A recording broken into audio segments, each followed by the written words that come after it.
Welcome to St. Lucie Public Schools Transportation Department, Employee Training and Development. We're glad to have you on board. Stay tuned as we go through some important department policies.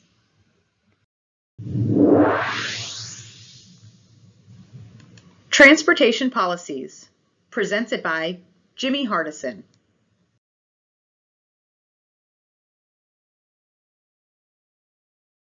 Each employee within the department has an assigned direct manager. It is common business practice to follow the proper chain of command. You should always respect your direct manager by allowing them the opportunity to address your concerns. Bypassing your manager and going to a higher manager administrator shows a lack of respect and violates business practices. Your direct manager should always be your first point of contact.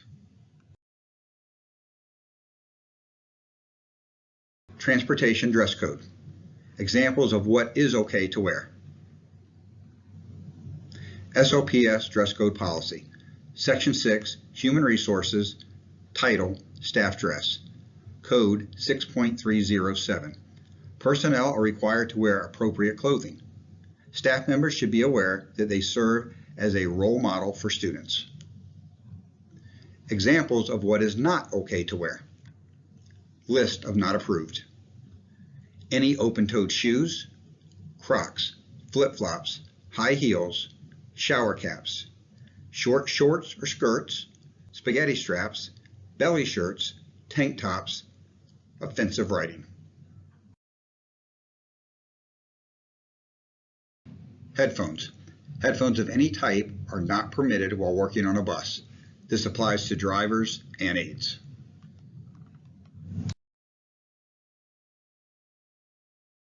Personal wireless devices. No cell phones, iPads, laptops, etc.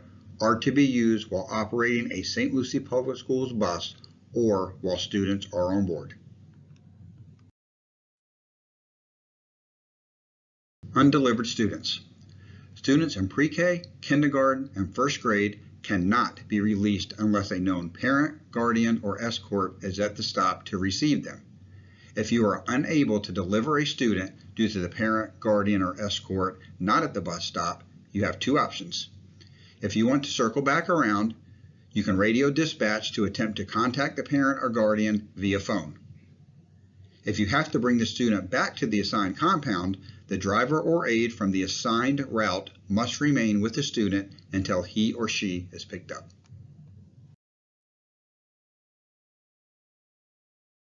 Incident and security reports. Be sure to turn in your reports directly to a manager, not just placed in a bin.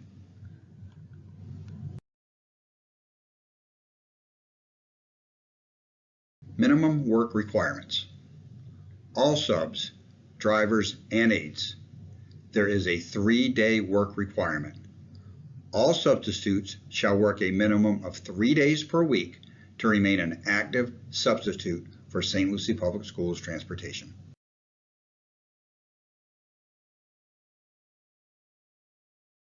Layover expectations. You are on the clock. If your time allows, you're to help cover a route or if directed by dispatch. Prepare your reports, seating charts, referrals, FPFP, etc.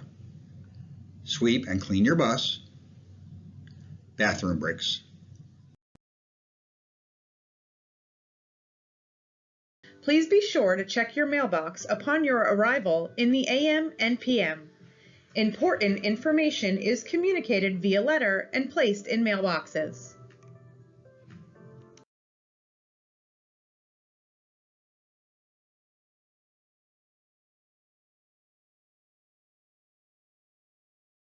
Your district email should also be checked regularly. If you are locked out or you need help accessing it, you can contact the help desk at 772-429-HELP.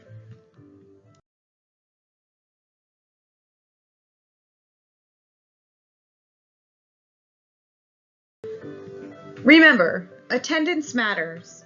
Every driver, every aide, every day.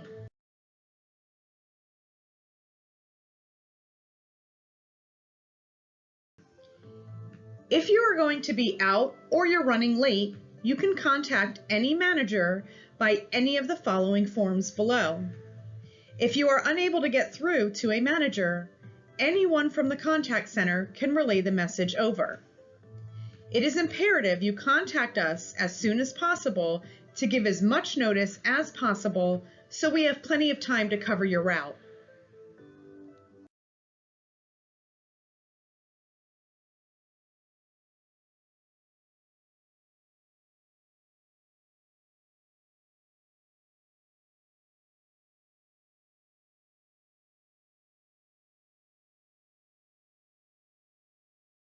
Drivers should not be stopping at the front to pick up or drop off their aides.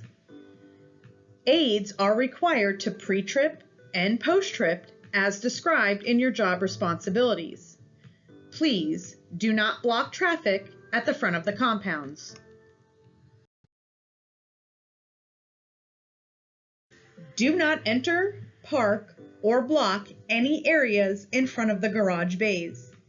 You are only permitted to enter these areas if you've been instructed to do so and you are bringing your bus up to a garage bay.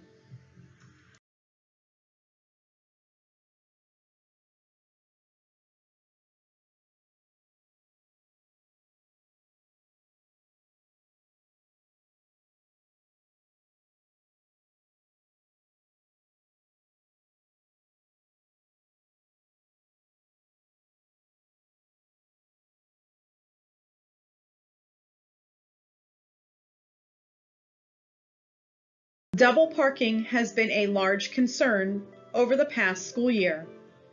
We are already limited on parking spaces.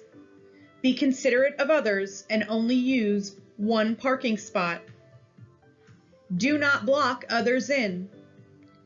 If you get out of your car and you notice that you are parked over the line, please correct your vehicle. Again, we are already limited on parking spaces.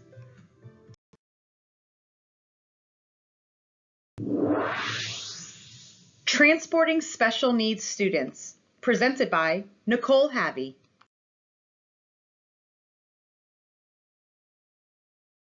ESC students must be met at the bus every afternoon by someone 18 years of age or older. If the student can be released without supervision, it will be stated on your route. Routes are subject to change at any time. Routes are not guaranteed to be an all Gen Ed or an ESC route.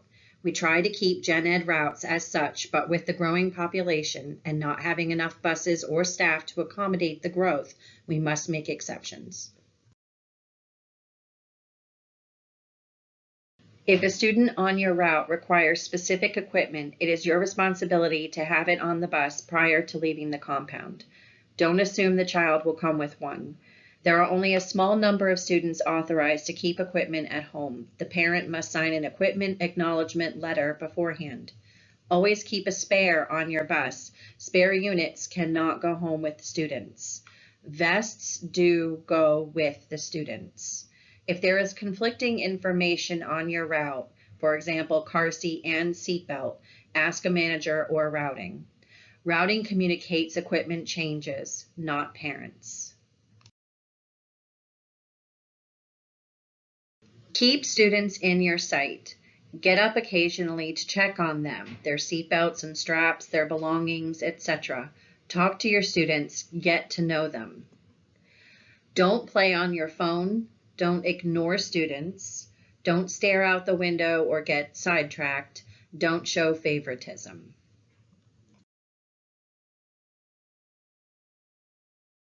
These are some important reminders. All electric wheelchairs require 2 sets of tie downs in the back and 1 set in the front. All wheelchairs must have a lap belt on the chair itself to load and unload. If a vest is connected to the wheelchair, it must be on the student during transport. Be sure it is all secure, lap belt and vest, before loading the student. No vests, car seats, or complicated students near an emergency window or exit. All electric wheelchairs must have the power off during loading, transport, and unloading. If unsure about the equipment, see your manager for specific student training. Do not pass a student by on the bus steps. The aide must be behind the student while loading and in front of the student when unloading.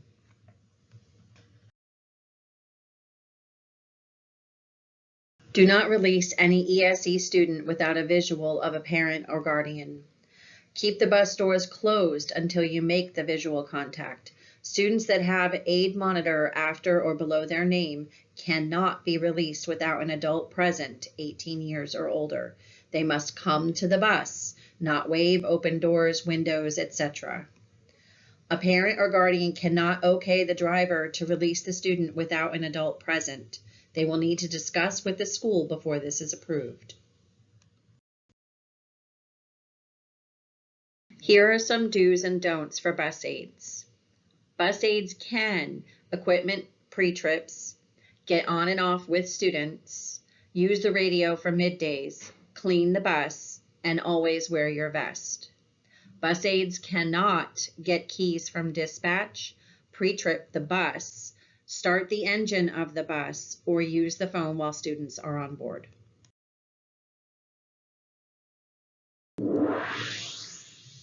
Medicaid Sheets, presented by Heidi Pinder.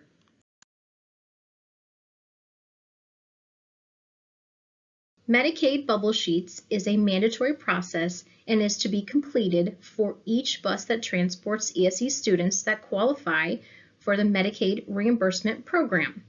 Bubble sheets are to be completed daily by the bus driver and/or aide and are due to Heidi Pinder in the South Compound on the first of the following month. New monthly bubble sheets will be placed in the driver's mailbox each month. Drivers, please give these to your aides.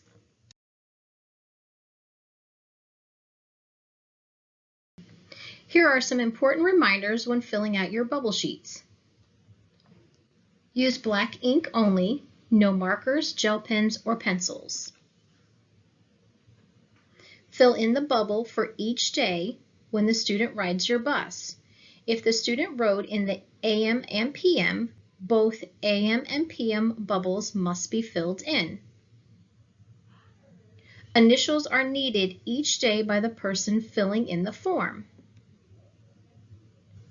Print your name and sign. If you write in any student's names or mark any other markings on the form, it will be rejected and a new form will be needed. If you have any questions as to how to fill out the form, please see Jennifer Sears or Heidi Pinder.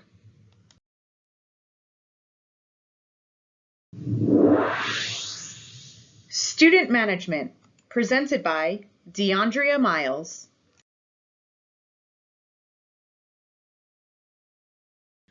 Remembering the 4 R's. Rules. Clear, defined expectations about behavior. Reason. Situations must be dealt with in a reasonable manner. Rapport. Build a positive relationship with the students. Respect.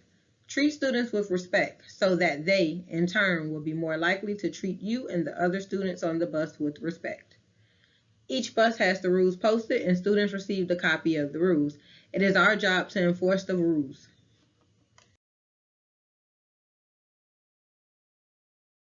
Don't forget to use your CHAMPS techniques when managing student behavior. Set your expectations from the beginning and use bus bucks to reward positive behavior, and you'll have a smooth ride every time.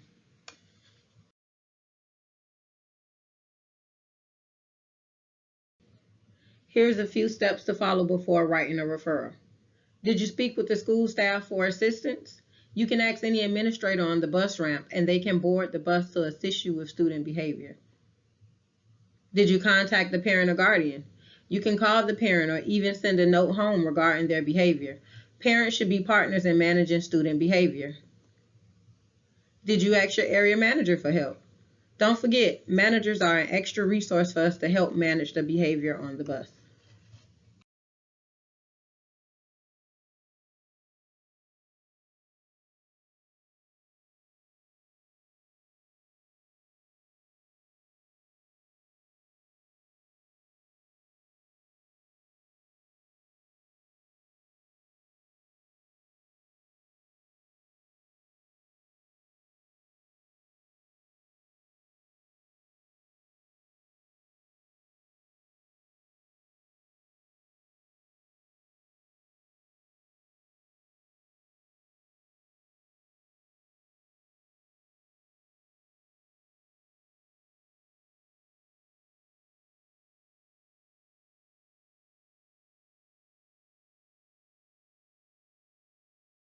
Here are the steps to addressing student behavior.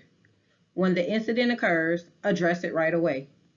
Using the proper intervention steps, if the incident continues after all intervention efforts, proceed with writing the referral. Be sure to submit the referral within 1 day of the incident. Your manager will review the referral. Then it gets sent to the school. The school decides on the discipline. The school should be advising us of the discipline outcome. Managers should communicate that with the drivers once we know the outcome.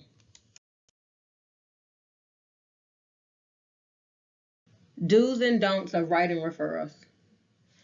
Do. Be sure to write legibly. Fill out referral completely. Be detailed with the description. Only write the facts of the situation. Be sure to sign, print, and date your referral. Turn into an area manager within 1 day of the incident occurring. Don't include students' names if multiples are involved. 1 student per referral. Don't write your opinion of the situation. Don't tie up the radio about referrals. Please come in to see your area manager. Don't involve security for an incident that is a non-emergency. And don't refuse a student to ride. You do not have the authority to suspend a student from the bus.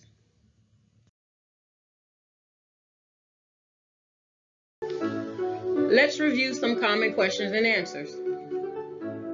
Can I return to a school if a student is not obeying bus rules? Absolutely not. Once you depart from the school, you're not to return unless instructed by management or a member of security. What should I do if the student won't sit down? They're constantly yelling and stomping their feet. Try these techniques. First, you'll need to reinforce the rules. Advise the student you're going to have to pull over the bus and wait till they are seated in order to continue. Second, pull the bus over and reiterate the rule. Inform the student if they do not sit, you'll need to contact their parent and write a referral. Spend a few minutes trying to manage the student behavior. Then, you can try calling dispatch or a manager to have them give instructions over the radio. We've seen this work in the past. And finally, if you're unable to move the bus because the situation poses a safety hazard, you should call for security. Understand that security may not be able to respond and they may have to send 911. If a physical fight occurs, am I allowed to intervene? The reasonable force policy allows you to defend yourself and other students. There's more information on this online, or you can speak to a manager. And lastly, are students allowed to have cell phones while riding on the bus? Yes, in fact they are. Students can use their cell phone on the bus as long as it does not become a safety distraction. If it does become a safety distraction, ask them to put it away. But you cannot take away a student's phone.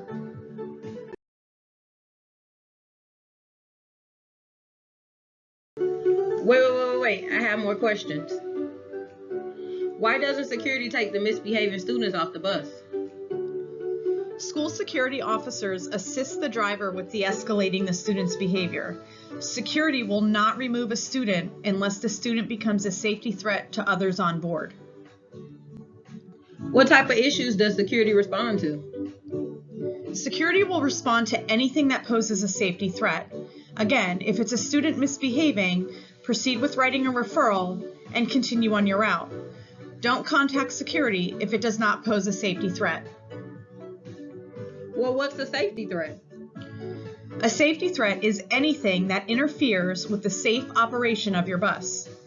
If the interference does stop while you're waiting on security and the bus can proceed safely, please do so and just write the referral later. Is cussing or verbal disrespect a safety threat? No. Continue on with your route and write a referral later. Do the best you can to ignore that behavior if they don't stop, and again, proceed with your route and write the referral later. Why isn't anything done when a referral is written? Well, that definitely seems to be the common perception. If a referral is submitted more than 1 day after it happened, then we cannot send it off to the school, so discipline would not happen. Managers have access to Skyward to review the discipline outcomes. So if you want to know the result, ask your manager. Remember, all discipline is at the discretion of the school. Referrals are tracked in Skyward, and again, if you want to know the outcome, just ask your area manager.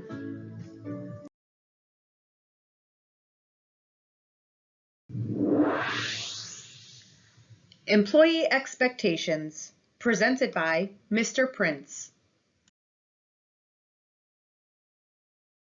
Transportation standards. Respect each other. Be a team player. Friendly attitude. Not optional behaviors. We ask this of each team member and staff member each day of the week, 365 days a year.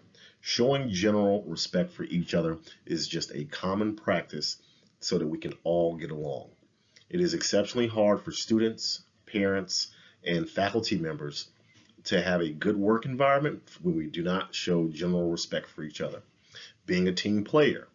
Being a team player asks each of us to go above, beyond, and outside of ourselves each day. Being a team member helps each and every one of us get through the workday without exception. A friendly attitude. Maintaining a friendly attitude sets the tone. Set the tone for your students. Set the tone for your coworkers. Set the tone for yourself. It does not cost anything to smile.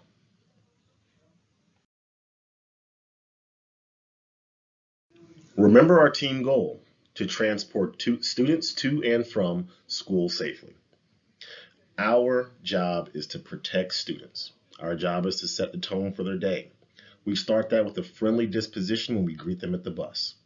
But in between that, between school and home, it is our job to protect our students.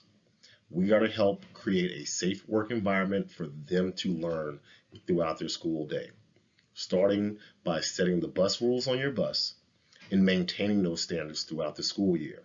Set the tone early, make sure those expectations are met, and if you need support in creating that safe zone on your bus, we are here to support you.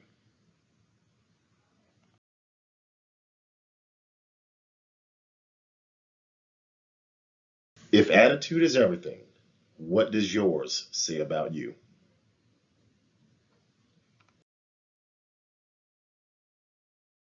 All staff will be held accountable to meet all the expectations set forth by the transportation management team.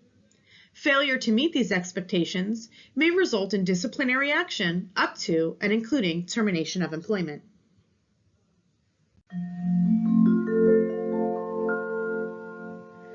Thank you for watching. If you have any questions about this training or any other training, please speak with your immediate manager.